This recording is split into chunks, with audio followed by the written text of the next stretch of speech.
Hey everybody, it's the Man Master here. I'm doing a video today as a response to the new Iron Maiden single, The Writing on the Wall.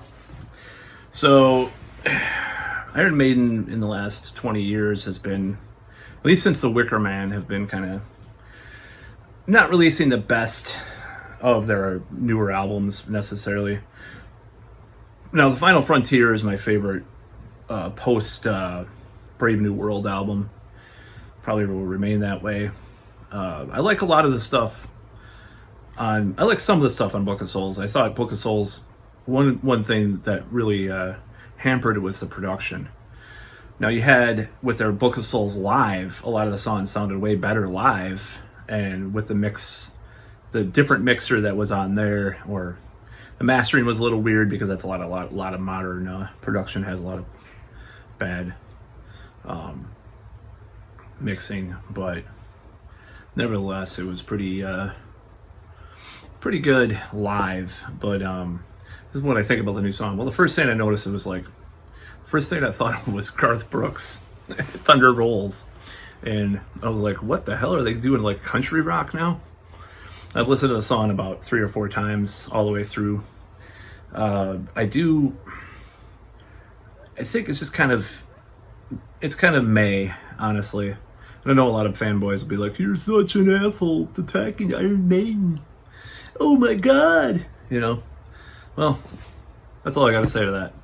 You know, I'm sure a lot of seasoned veterans of metal, like even like Ralph Vieira, or, well, he may love it. You never know. I mean, he has very unpredictable opinions, but if he doesn't love it, then people go attack him, which is fucking ridiculous. People always attack him, when they should not, because people have different opinions. Or, you know, someone like Martin Popoff may think the new Iron Maiden sucks or something, but I didn't think it was bad. I thought the sort of country-ish vibe, you know, the D minor sort of Western feel was kind of cool. And I think it falls apart during the chorus, because the chorus is just kind of like, you could have a better chorus and better parts and stuff in the production, as usual, since maybe since Dance to Death. Even though I thought there was a reprieve with Final Frontier, that's one of the reasons why I liked it so much, is abysmal. You know, and the YouTube one, I haven't heard that. I heard the Spotify version is a little bit better, but it just kind of doesn't really go anywhere. It has kind of a cliched kind of parts. There's no parts in E minor like a lot of Iron Maiden songs. But yeah, it's a good riff and it's a good concept, but it kind of falls flat for me, honestly. Like, the chorus is the main problem spot. I think it just could have had a more powerful or more interesting chorus. You know, that's kind of the thing that I don't like about it. The rest of the song works, though. I think the rest of the song's pretty good. I think, despite me making fun of it as like a Garth Brooks Thunder Rolls, because I think the problem, let's compare it to Thunder. This is the first time. Let's compare it to Thunder Rolls. So Thunder Rolls has like a chorus, like it goes up like Thunder Rolls, and it kind of falls like the Writing on the Wall kind of falls like still in D, and like they changed the key. It's like part of the key of D, but like in Garth Brooks's well, he didn't write the song because he didn't write hardly any of his songs like Elvis and many others, but the Thunder Rolls works. That would have worked better, like that key, the writing on the wall, something different. I'm not writing Iron Maiden songs for them, but I'm just saying something different. It's just kind of blah. So I think the production, it's controversial, but I think they need to get rid of Kevin Shirley and start with someone fresh. I mean, someone like, you think about Bob Rock and Metallica, they had a good relationship, he produced, was it 4 of their albums, if you don't count the compilation, kind of thing, live things. And they had or 5 albums actually. Wait, 4 albums, yeah. Saint Anger was the last one. So they had their relationship and they parted ways. They decided to do something different. Sometimes it would help just refresh things to have someone else in, in your project working on things with you. And that's one of the things about Maiden is like, it's good that they had the first 10 or was it 9 albums with Martin Birch. Ostensibly, like the last 2 albums were Steve Harris, I think, more than Martin Birch, especially No Prayer for the Dying. But I hesitate. I don't know what the truth is behind that, but he could have been there. I think he was there more for Fear of the Dark. I don't know. I think Steve Harris called the shots a lot for No Prayer for the Dying. Honestly, I love No Prayer for the Dying, by the way, and I like Fear of the Dark. They used to be reversed. I used to like Fear of the Dark more, but now it's No Prayer for the Dying any day. But yeah, I think that they need a new producer, and it doesn't mean they have to go like Saxon on us, like go all power metal and stuff. And I like the new Saxon album, the newer, post original Saxon, post 90s Saxon, let's just say 90s and post 90s Saxon. I like those albums, but Andy Sneap and who was it, Charlie Bauerfeind, I think that's how to pronounce his name. I have mixed feelings about Charlie Bauerfeind, by the way. I could go on about him in a later video, but Andy Sneap at least gets the sound right. It's kind of one-dimensional at times. But it's shiny and neat at the same time. It's organized, shiny, and neat, I guess you would say. It gets a little one-dimensional because a lot of the albums have a sort of the same sound. Jens Bogren, kind of an up-and-coming producer. I like his stuff. I liked one of the Dragon Force albums he did. He has, believe it or not, I like some Dragon Force. I used to make fun of them, but I still do like some of them. But he did some Dragon Force. He did Borknagar and stuff. So he would be, interesting out of the box sort of choice for Iron Maiden to go with someone like that. But going with Kevin Shirley is it's just like this. You have this yes man that goes along and he does these weird organic sounding mixes that are probably ostensibly digital still. It's not like Steve Albini or someone like that. Like, oh, we're gonna have you record all analog. No, it's like the weird crux of it is that it's like this in-between thing where you're still sounding pretty digital to some extent, but you're more live. But it's like it doesn't have, and I don't know if this is just a theory. This is just a hypothesis, actually, not really a theory. But my whole idea is that they go too raw. It's like the worst of both, right?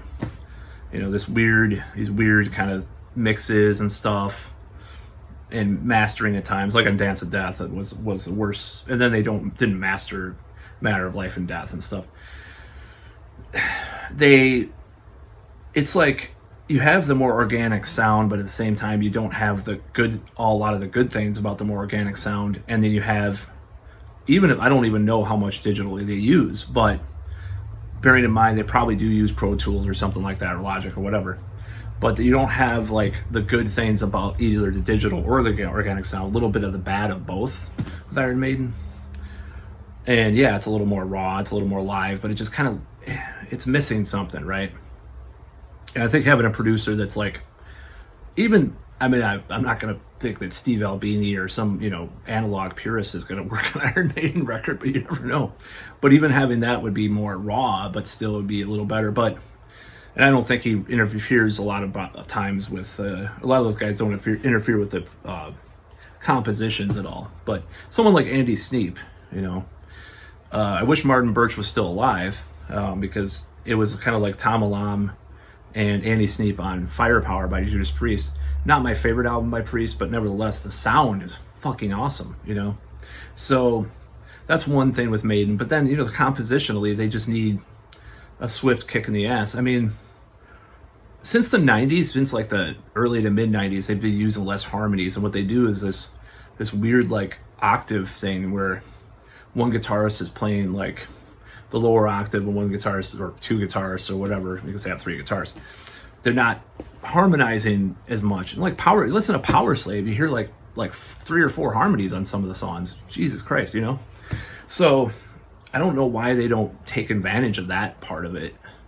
I find it very strange. And they've been doing that since at least Fear the Dark, X Factor-ish period, that they've been doing that more like these kinds of line melodies where Line, like where they play the melody, but there's not a harmony, but it's like octaves, and or they're mirroring it on each other's guitars, and so it does sound a little different, but it's like it just doesn't work as well as those classic harmonies that we heard.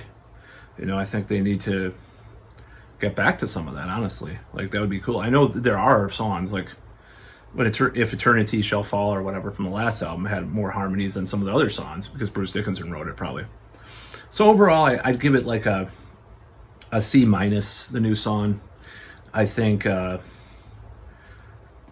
a lot of problems with new Maiden. I'll buy it, of course, because I buy all of them. I buy them on CD, or I'm buying a little more vinyl nowadays too. So I'll be buying the new Maiden, of course, because I bought every album, every single one since 1990. I've been buying all the new ones that come out, because that's what I got into, was 1989. I'm old as fuck. I'm already ancient. So yeah, I think Maiden could do a lot better with their production, their mixing, their mastering, their composition. I just think they need someone to like say no. That's what happens a lot of these bands. You have Yngwie Malmsteen producing everything himself and playing most of the instruments nowadays, and the albums suck and they're mixed like shit. Same with Glenn Danzig. Controversial. Danzig's not done. I liked the Elvis album because it was almost like Sam Hain doing Elvis, and I thought that was kind of a unique concept in a way. That's why I liked it. It was the best to me. That was the best Danzig since at least Lost Tracks, and before that, 666 had some good stuff. It got somewhere. It went somewhere, at least. 666. The Danzig album.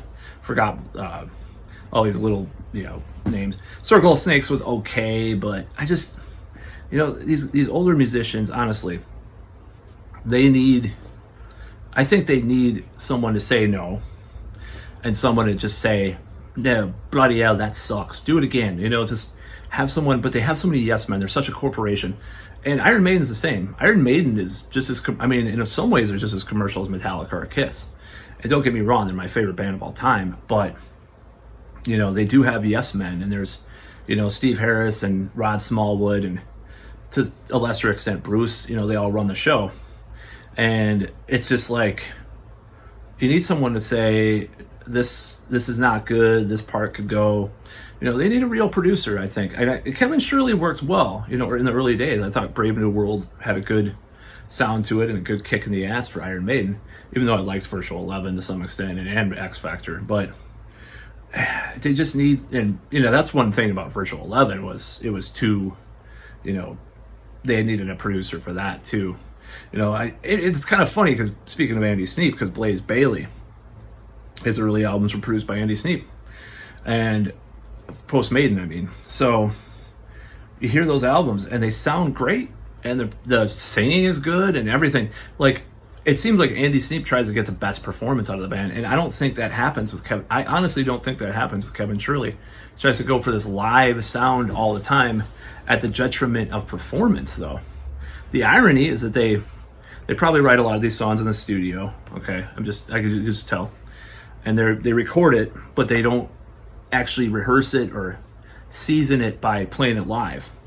And back in the days, that's what you had to do as a band, and that's why you hear these live Maiden albums with these songs from these albums that weren't that good sound so much better. It's because they're a lot tighter and just sound better. Maiden's a great live band. Don't get me wrong, that's a big part of it. But it's just like, I wish they would try a little harder in some ways, and I still support them, and I love the band, and the writing on the wall is better than your average fucking like Stained song, or like Shine Down, or Nickelback, or I don't even know what the hell, or even like somebody's, even I'm going to be a little controversial and say your average Periphery song. Ugh. There's some parts I like with Periphery, but like the vocals and stuff, I'd just rather listen to classic metal than some of the modern stylings. Some of them I do like, though, like technical death metal and stuff. a lot of black metal and so forth. That's not old. That's not new anymore. But I'm not really a big fan of gent. Some metalcore I like. I like Meshuggah, for the gent stuff. But anyways, I don't even know what's new now. I'd have to take a look. But the newest band on my battle jacket is In Solitude, and their first album's from 2007. So we're talking, I'm already pushing it as far as like newer bands and stuff. I don't even know of many new bands, and I hear new bands and just suck. And you have a lot of different movements going on now too. But But Iron Maiden, the point being is I'd rather hear Writing on the Wall than half the shit that's out there today, But I still think they could do so much better. That's about all.